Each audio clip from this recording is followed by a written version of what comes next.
Today on Investigate TV Plus, a devastating diagnosis arrives on Valentine's Day, but a couple refuses to give up on their love story.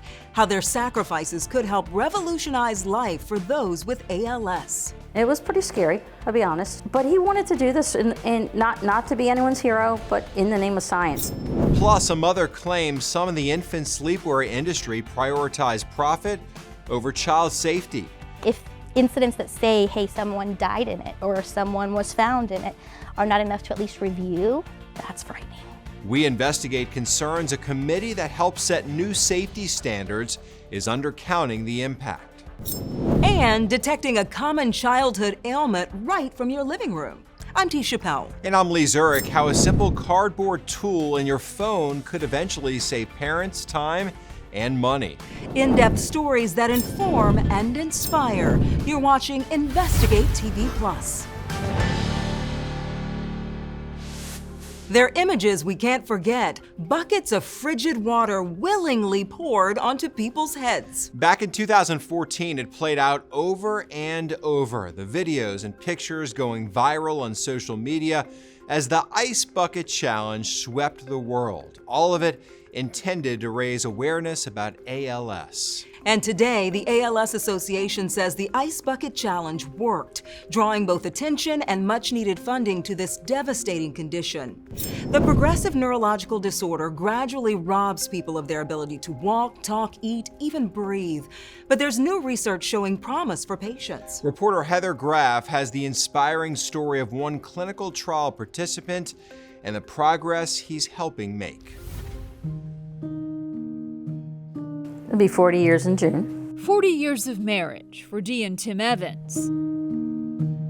And as fate would have it, in this love story, Till death do us part.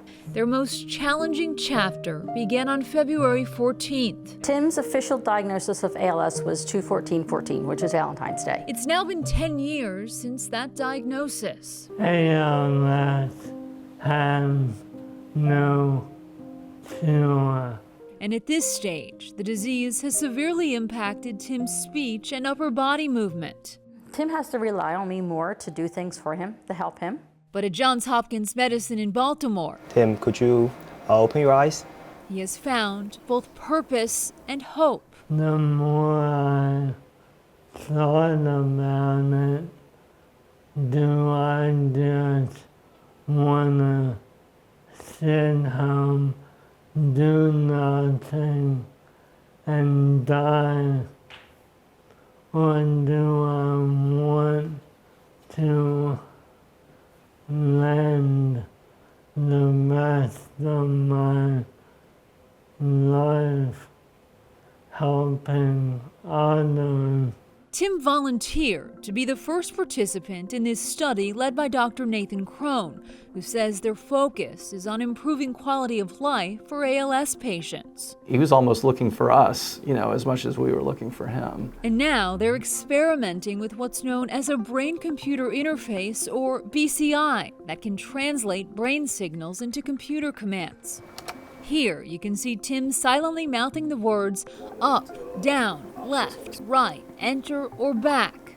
Researcher Xiu Le says the BCI then uses a special algorithm to turn those thoughts into action, allowing Tim to navigate options through an on-screen communication board and ultimately control smart home devices like the TV or the lights in a room, all without moving or even speaking. It's just based upon his brain activity. So we're translating his brain activity into commands. So when he's using the BCI, all he needs to do is to silently mouth the words. Why is that so important? The devastating fact is that a lot of people with ALS, they lose all communication, all outside movement. But if we're using the BCI, you can potentially just do this by yourself, and that really gives them a sense of independence and a sense of control in their lives. The team at Johns Hopkins says Tim has helped prove what's possible. For this particular study where we were controlling the computer with these commands, the accuracy rate was about 90%. And in publishing the study's initial results in 2023, they noted the BCI's accuracy held steady throughout a 3-month period without retraining or recalibration. adding, "Our results may be one of the first steps in realizing the potential for independent home use." Simple thing that most people take for granted.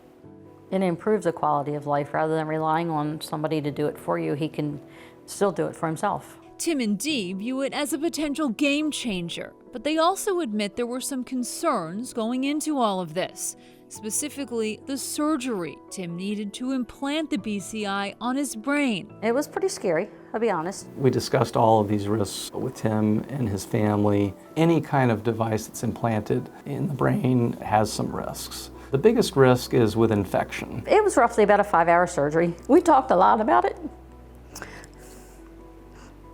but ultimately it was his decision, and I agreed. As we sit here today, no regrets.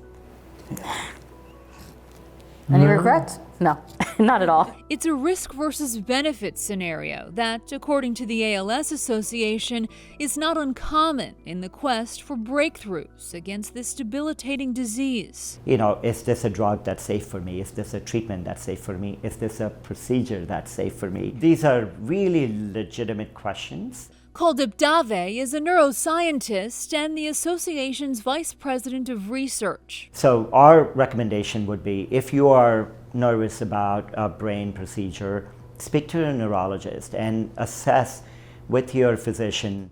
Having said that, this is why these clinical studies are important. And while he's not involved with the Johns Hopkins BCI work, Dave says he's been closely following their results. This is real-world impact research, and we want to get it into the hands of people living with ALS. So the next step in this study is for Tim to soon start testing out the technology at home. Make the best of it.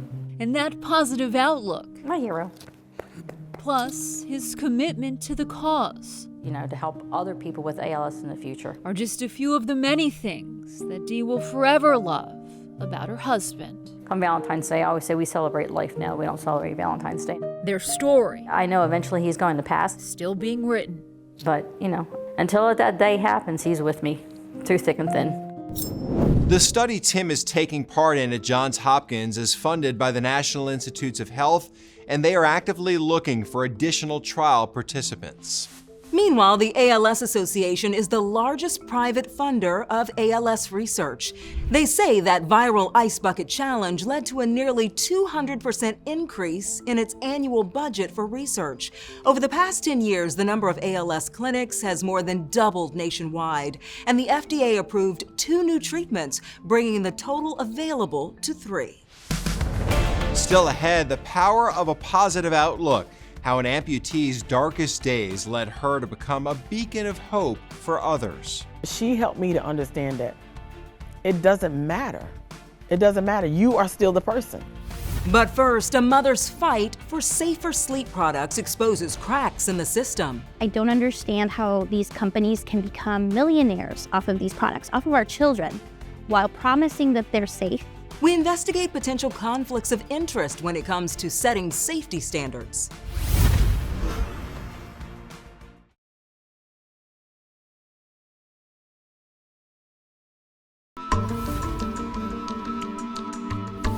A parent's worst nightmare: their child never wakes up after using a product designed to help them sleep.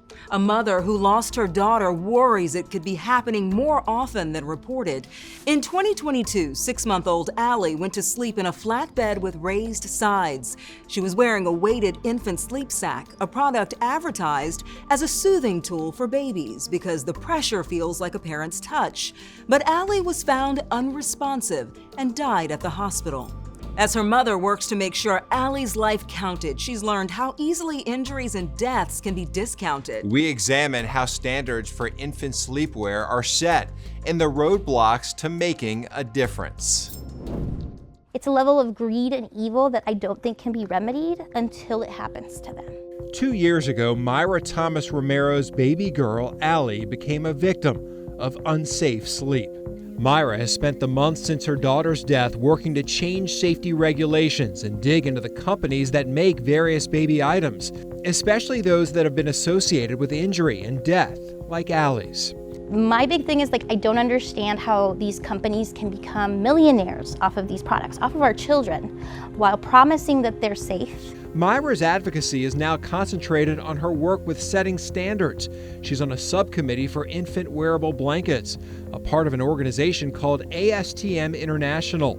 That group helps set voluntary safety standards for companies that make all kinds of products, from building materials to consumer products. Often those standards are used in creating public policy through the Consumer Product Safety Commission, or CPSC.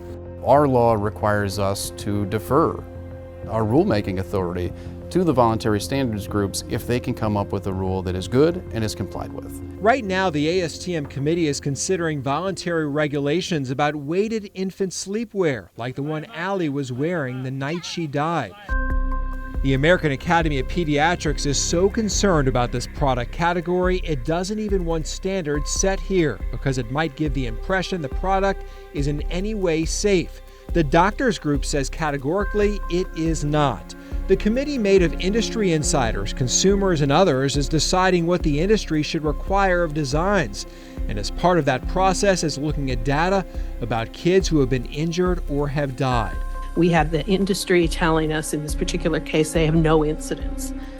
And yet we know of incidents. There's consumers in the room who've had incidents. And so we really rely on CPSC data to be able to cut through, to understand what the issues are, and to take aggressive action. Our national investigative team obtained documents from inside that committee. This is the spreadsheet used by the committee, confirmed by multiple members. Members told us only one incident in death was counted. But in our analysis of public records, we found 8 reports of deaths involving weighted sleepwear. If incidents that say, hey, someone died in it or someone was found in it are not enough to at least review, that's frightening. Shana Raphael, another mom and member of the ASTM subcommittee, questions why members are interpreting data and doing hazard analysis at all. When they are manufacturers or textile specialists, they are not forensic pathologists, and it is wildly inappropriate for them to decide on their own what the contributing factors were for infant death. I think it would be a concern if policymaking was guided by regulated entities' interpretation of the data of the harm that their products cause. The CPSC added weighted swaddles to its list of products that should not be used with infant sleep, but it has faced backlash from the industry. One commissioner even accused of violating the law after asking retailers to stop selling all weighted sleep sacks. Though Myra is dismayed by her experience, she continues to fight and is hopeful the CPSC will help make sure Allie's death is a statistic. Because usually I'm so defeated and worried about what I'm going to do the next day or how, because there's no consulting firms for people like me. So, but there's commissioners. There's consumer advocates there. In June 2024, the Consumer Product Safety Commission reported nearly 400 incidents involving infant sleepwear. Most of those reports involved deaths, but the agency refused to say how many of those involved weighted sleepwear. The issue of manufacturer interest playing a role in safety protocol isn't new. Critics of the weighted sleepers have referenced similarities to the now recalled Fisher-Price Rock and Play. That product hit the market without safety standards or peer-reviewed studies backed by the American Academy of Pediatrics.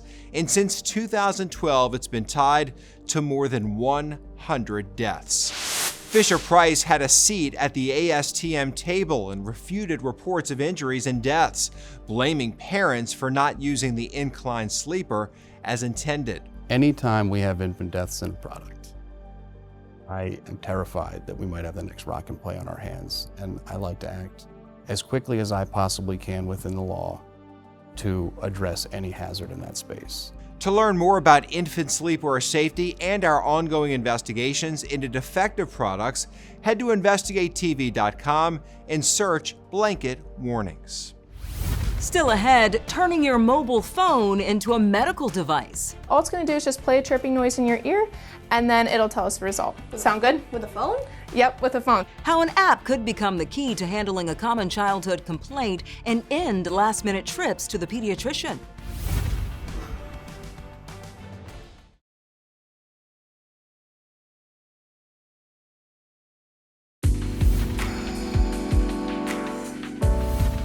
Throughout childhood, ear infections can send families to the doctor's office, often at inconvenient times and for a price. But what if we told you you could skip that trip and instead use an app on your smartphone to diagnose the problem?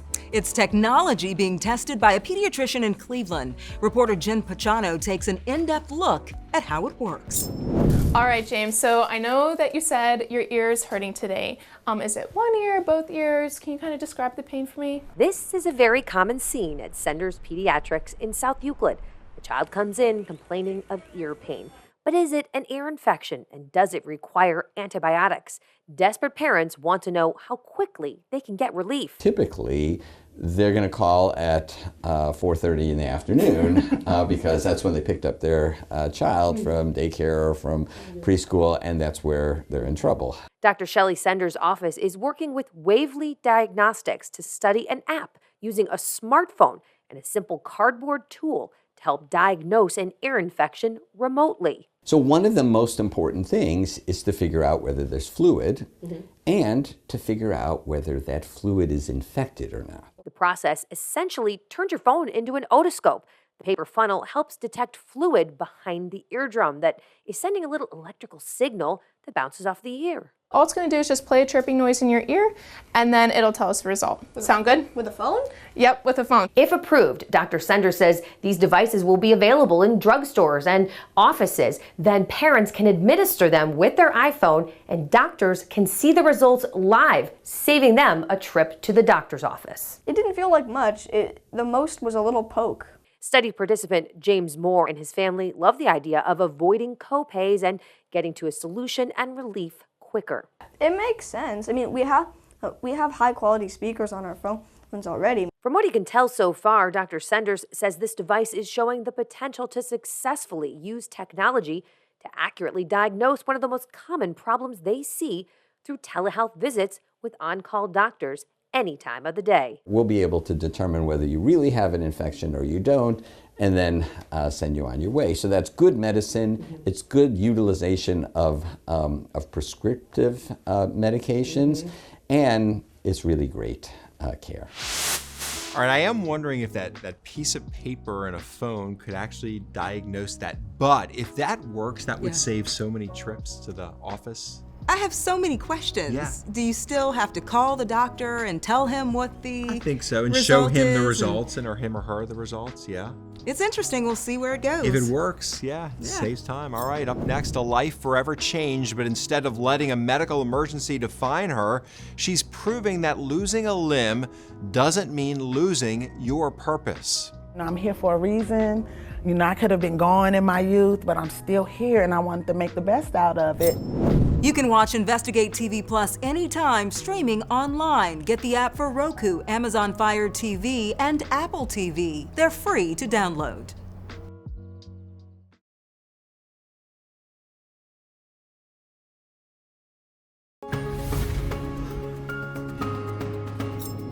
Losing a limb can be devastating, but a North Carolina woman refuses to let it dim her spirits. Reporter Dedrick Russell shares how she's using her pain to help empower others. Nikki Twyman says it all happened March 2003. I felt that I smushed down, and when I looked, there was a little spider just curling up. In 5 days, I started feeling like I might have had the flu. In 7 days, the flu wasn't getting better. You know, by 8 days, I was so sick I couldn't get out the bed. That's when she went to the hospital. Immediately brought me in and took vitals, and I was bottoming out. My blood pressure had dropped to 70/30, and I was literally coding there in the ED. Soon after getting revived, one of the CNAs who was changing my bed linen discovered that my toes had started getting necroptic. They had started turning black. That discovery led to a double amputation and losing part of her hand. After those amputations, my body began to recover. You know, I came naturally off of a coma that I had been on for almost 3 months. At that time, no one knew what was going on, but Nikki was convinced it was that venomous bite from a spider. Through that entire experience, this amputee became more grateful for being called a survivor. I made the decision from then that, you know, I'm here for a reason. You know, I could have been gone in my youth, but I'm still here and I wanted to make the best out of it. And she is. For the past 10 years, Nikki has been the Activities and Enrichment Coordinator at InReach. Oh, please, girl. It's an organization that assists developmentally disabled people in our area. I love building my community. I love speaking into my people, and I love encouraging, you know, because that's what it takes. She also has the passion to help other amputees like Oronda Smith. They rolled me into the room, I saw my name, and I saw the date, and it said amputation. I lost it. Nearly 3 years ago, Oronda lost part of her leg. Doctors told her it was because of a spider bite. She was terrified about life as an amputee until she got introduced to Nikki. But she helped me to understand that it doesn't matter. It doesn't matter. You are still the person. And your heart is still the same. All your qualities the same. Losing a limb doesn't change who you are. Nikki is now on a mission to tell others just because you lose a limb does not mean you lose your confidence. She wants us to be a superhero, so I got to figure out which one to be. But yeah. You are a champion. I try. You know, I want to be a light. A light that gives amputees a brighter outlook on life. The Hanger Clinic is the nation's leading prosthetic care provider and says while rare, insect bites can lead to amputations if they are not treated quickly and properly. And that's it for us on Investigate TV Plus. I'm Lee Zurich. And I'm T. Chappelle. Thanks for watching. On the next Investigate TV Plus, housing demand is through the roof and supply is in the basement. Literally have 113 and counting people, and it keeps ringing. We take an in-depth look at the affordable housing shortage and hear from those working on alternative solutions.